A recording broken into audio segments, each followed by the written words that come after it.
and today we're gonna read the new book and the new stories. The name of the story is Magic Tree as Merlin Mission Book 22. Hurry up, Houdini. I think Jack and Annie were gonna be Houdini.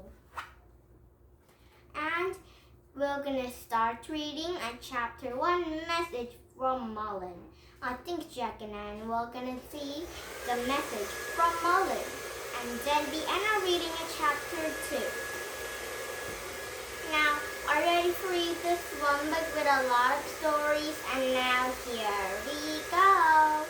And first you can read is the Magic Tree of Merlin Mission Book 22. Hurry up, Houdini. Chapter 1, Message from Merlin. Early one summer evening, Jack lay on the couch reading a book about history of horses. Hey, could you run and get any from Jenny's house, please? Their mom called from the kitchen. We're grilling a hot dog soon.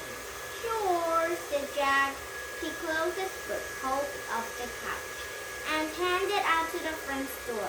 As he started down the porch steps, Annie charged into the yard. It's back, she said out of breath. You're kidding, said Jack.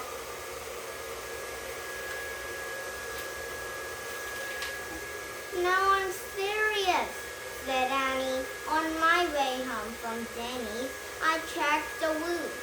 I had a fun feeling it was back, and it was. Are Merlin and Penny here? Oh, are Merlin and Penny there? Said Jack. I don't think so, said Annie. I shouted hello, but no one answered. I wanted to come and get you before I climbed up. Thanks, said Jack. Wait here, I'll tell Mom. He dashed back into the house. Mom, can Annie and I do something for about 20 minutes? He called. Okay, 20 minutes, no more, said their mom. The grill is almost ready. Thanks, said Jack. He looked at the wristwatch. It was 5:42. So they have to be home by 2 minutes after 6. He grabbed his backpack and hurried down of the house. Annie were waiting out of the sidewalk. 20 minutes, no more, Jack called, running through her. No problem, said Annie, and they hurried up the sidewalk together. I'll bet Merlin wants us to find another secret of greatness, said Jack. I know, said Annie. I can't wait. They crossed the street and headed down to the Frog Creek woods, and they through the shadowy light until they came to the tallest oak. Merlin, Penny, Annie called, and there's no answer. The woods are still, strangely still. Not a leaf moved. Let's go up, said Jack. He grabbed the rope ladder and started climbing. Annie followed. When they scrambled into the treehouse, there was no sign of Merlin or Penny. Not here, said Annie. Nope, said Jack, but everything else is. He pointed to the piece of a paper lying on the floor of a corner. The paper's writing of the secret of greatness, and they had learned it to their lesson, their last mission, humility. Sitting at the top of the paper are 2 things of a small gold ring and to the tiny bottle. Oh, Annie had picked up the ring and held it out to Jack. The ring of a truth, she said. You wear it this time? Thanks, said Jack. He took the gold ring and slipped into his finger. Just make sure you keep checking, see if it's glowing, said Annie. Don't worry, I will, said Jack.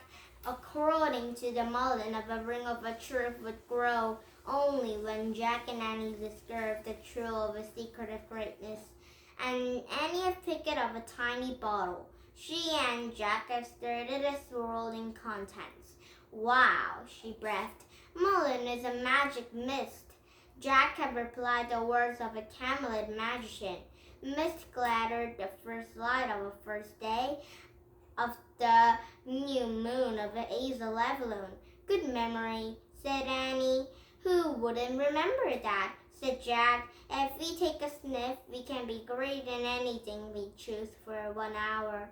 That's so cool, said Annie. Yeah, said Jack. He had loved becoming a great horse into the trainer that's last mission. I wonder what talent we have this time. And where do we go? Where will we go? Annie pointed to the bucket was lying on the shadows. She picked it up and handed it to Jack. Coney Island, I think, she said, and then Jack could read the title. Coney Island, isn't that in New York? Said Annie. Yep, look, there's a note inside, said Jack. He pulled a piece of a parchment from the booklet, and then he read aloud. Dear Jack and Annie, thank you for so faithful complaining to the first mission to find a secret of greatness. Now on our new mission, I would like you to learn the second secret of this time from the great and Houdini. Oh man, the great Houdini, said Jack. What should we do? Said Annie. Dad told me about him, said Jack. He could escape for anything. China's ropes, lockers, and handcuffs of a prison. He was amazing. Oh, where's the Carmen? Said Annie. Jack laughed. No, here's a perfumer that the greatest escape to the artist who never lived. He said he perfumed act all over the world. I can't believe we're actually going to meet him. Oh, so where do we find a person like that? Asked Annie. Coney Island, said Jack, holding up the booklet. Oh yeah, duh, said Annie. So make a wish and let's go. Okay, said Jack. He put Merlin's message down to the magic mess on the backpack, and then he pointed to the words of a Coney Island in the booklet. I wish we could go there. And the wind started to blow, the trail started to spin. It spun faster and faster, and everything was still, absolutely still. Now it's chapter 2, my treat. I think Jack and I were going to have a lovely and yummy treat here. And now, tomorrow we're going to start reading in chapter 2, my treat. Okay, and Deanna reading in chapter 3. And now you'll be very excited. Now, did you have fun? You lost English Country, we come back with some deep book, but not the store because it might be a new chapter to read. Now, bye-bye everybody, and please thumbs up my YouTube. Bye-bye everybody, and have a nice day.